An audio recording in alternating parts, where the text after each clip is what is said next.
Salut à tous, c'est Blanc de la chaîne, bienvenue sur cette vidéo qui aujourd'hui va parler de débuter l'hypnose et vous proposer ma façon de voir l'hypnose symptomatique, cette hypnose qu'on utilise la plupart du temps au départ, donc plutôt orientée solutionniste, et quand on débute justement son activité, c'est ce vers quoi on va s'orienter.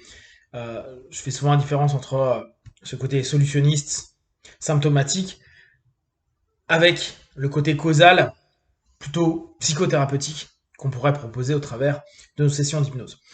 Et donc souvent dans un premier temps on a ce travail vers la solution parce que c'est plus cohérent dans notre démarche, dans notre apprentissage et pour mettre en place au fur et à mesure une maîtrise possible de tous nos outils.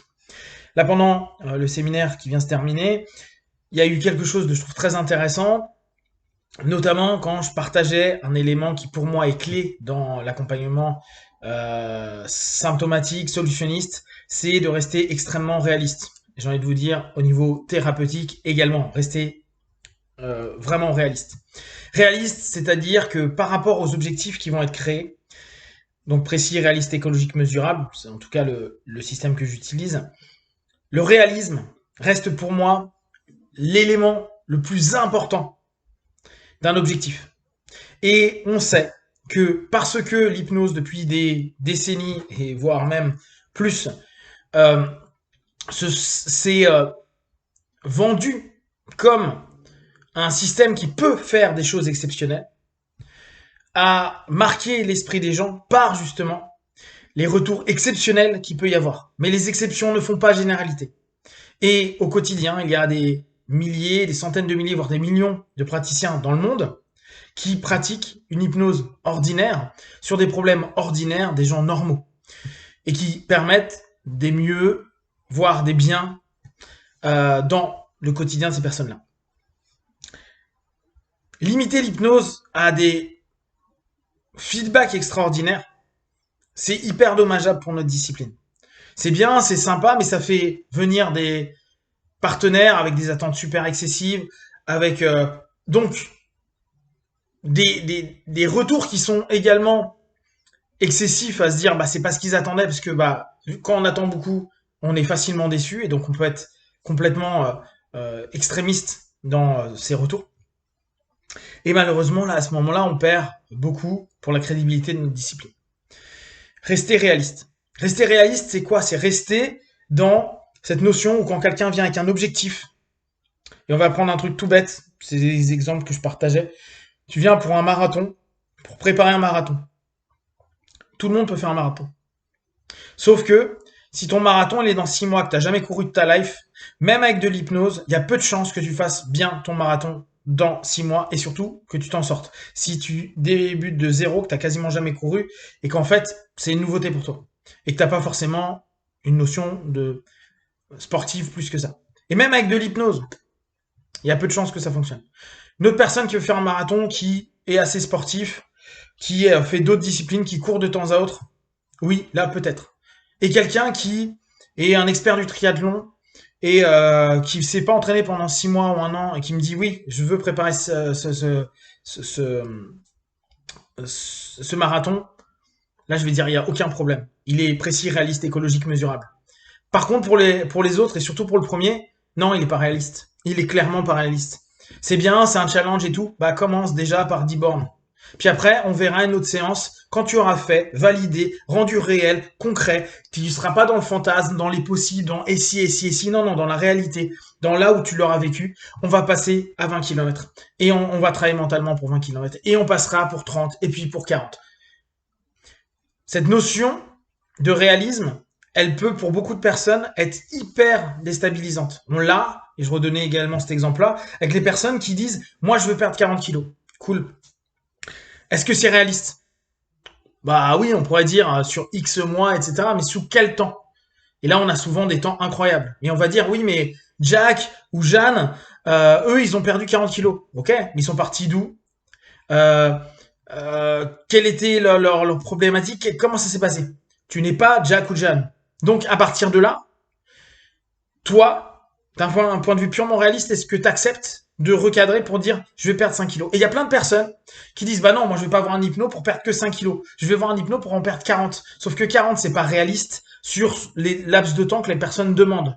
Mais ils se disent oui, mais d'autres personnes y sont arrivées.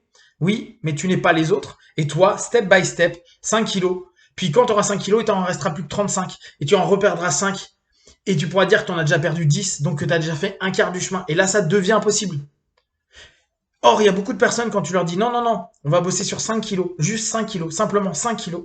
Les personnes vont dire bah non, non, mais en fait, vous savez pas faire de l'hypnose, c'est de la merde, blablabla, bla, bla, bla, parce que X ou Y, eux, ont perdu tant de trucs avec un hypno. Bah, va voir cet hypno-là. Bon courage, amuse-toi. Et c'est surtout se dire, bah, dans ce cas-là, si déjà t'es pas hyper content de perdre 5 kilos, qui est déjà un huitième de ce que tu veux, c'est un petit peu dommage. Donc au niveau de ta motivation à long terme et tout, n'y crois pas, ça fonctionnera pas avec quelqu'un d'autre. Ou peut-être, parce que après on sait pas comment les autres bossent. Mais moi dans ce que je propose, c'est vraiment toujours réel. Je vous avais dit il y a quelques mois, moi ma nouvelle façon de voir les choses, c'est quand quelqu'un a un objectif, c'est cool, divise-le par deux. Oui, je sais, c'est moins tripant, moins sexy que dire oui, vous allez pouvoir tout, vous êtes capable de tout, etc. Vous savez très bien que moi, je suis énormément dans on est limité.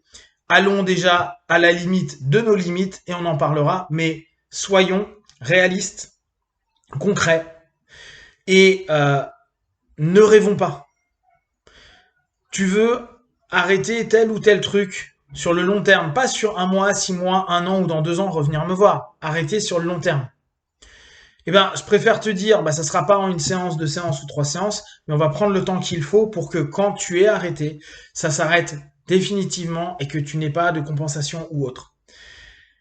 C'est beaucoup moins vendeur, bien sûr, que plein de choses. Et comme aujourd'hui, nous sommes dans une offre très importante en hypnose, bah, aujourd'hui, plus c'est rapide et moins c'est cher, hein, il faut tenter de lier les deux, et bah, plus les personnes auront des partenaires.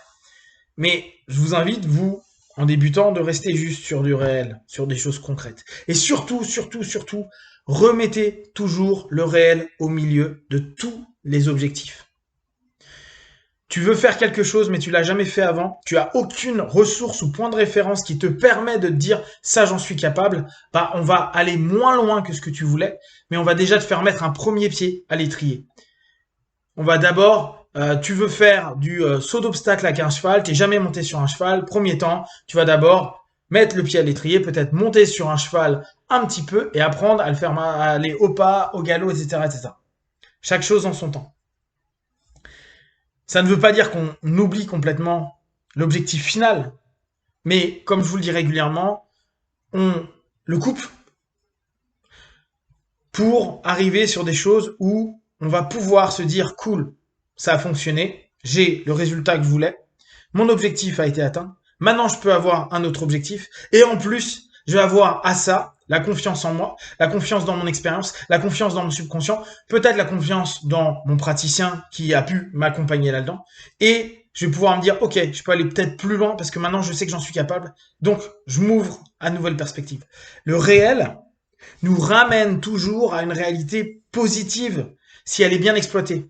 Par contre, le réel peut absolument tuer tout boulot qui ont été mis en place parce que entre les projections, les futurisations qui sont complètement excessives, de beaucoup de suggestions, bah, nos partenaires vont arriver dans le dur et se dire ah bah ça n'a pas marché comme prévu. Oui, mais tu partais de trop loin, t'étais pas prêt, juste pas prêt. Avant de penser à jouer un championnat du monde, pensez déjà à gérer le niveau départemental, le niveau régional, le niveau des zones, le niveau national, le niveau Europe, et peut-être après, vous pourrez penser au niveau monde. Et c'est exactement cette idée qu'on met en place dans une hypnose réaliste. Et même si parfois ça peut décevoir la personne qui vient vous voir qui attend beaucoup, et ben ça vous permettra au moins de lui prouver que un peu moins est possible et donc que lui a un potentiel hyper ouvert pour aller un peu plus loin encore. Et là, par contre, on ne sait pas sa limite et ça sera à lui un moment ou un autre de la découvrir. Si vous avez des questions et des remarques, partagez sur Facebook, YouTube, j'y répondrai le plus rapidement possible et comme d'habitude, de tout ce que je propose, ne prenez que ce qui est bon juste pour vous tester, observer, analyser et conclure. Be one, ciao.